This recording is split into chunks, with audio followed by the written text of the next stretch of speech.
So before I bring all my produce in here, I'm going to assemble this harvest rack from Gardener's Supply. I just got it all out of the box. It looks like it's gonna be pretty easy to assemble. So it has drawers that pull out and they have ventilation. So each drawer has slats, which allows for good airflow, which is essential in getting the longest storage out of your produce.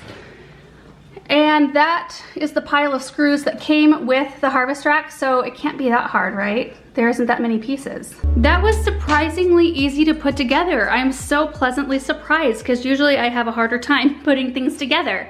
And they're all very easy, like to, you know, pull out and push in. Also, if you've got taller things you want to store, you can just pull a whole drawer out all together and put your taller things in there. There it is, all organized, and I think it turned out perfect. It looks actually very pretty.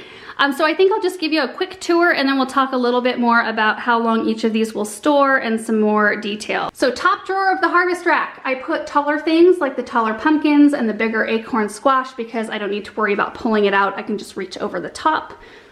Next row down, I've got garlic, which I've got 3 varieties in here.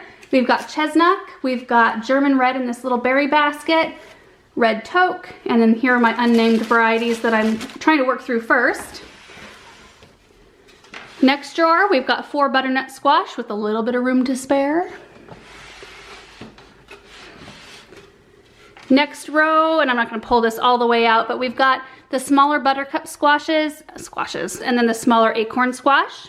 Then the Yukon Gold potatoes, which I didn't get these down into storage fast enough, so they have started to sprout, but we'll go through these really quickly, so I'm not super worried about it. And Yukon Golds are the least easy to store. If you want a good storing potato, you want to go with russets or Pontiacs, something like that.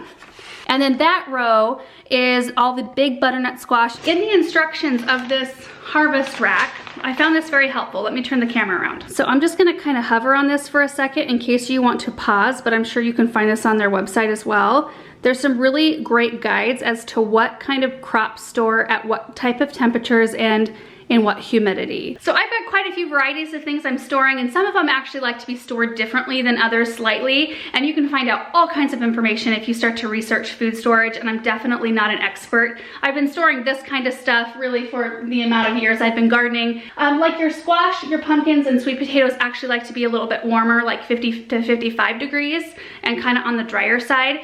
And then your garlic and onions like to be a little bit colder, like 35 to 45 degrees, somewhere in there, and a little bit more on the dry side. So I figure though, if you can find a spot where you can keep things below like 55 to 60 degrees, but above like 35 degrees, I think that's a really good range. The last thing is about light. So you want to store your stuff somewhere where it's dark. And I know it looks super bright in here, and it's mostly because of the light we brought down, and we do have the lamps on, but we also have a window. And I'm going to be covering that just with the board. We don't have a curtain down here yet, but it'll be pretty dark once all the lights are turned off. That's covered, it'll be dark, so this stuff will store even longer. If it's exposed to light, it will start to sprout. Like the potatoes will start to sprout a lot quicker, as well as the onions, and then things will start to decompose a lot faster.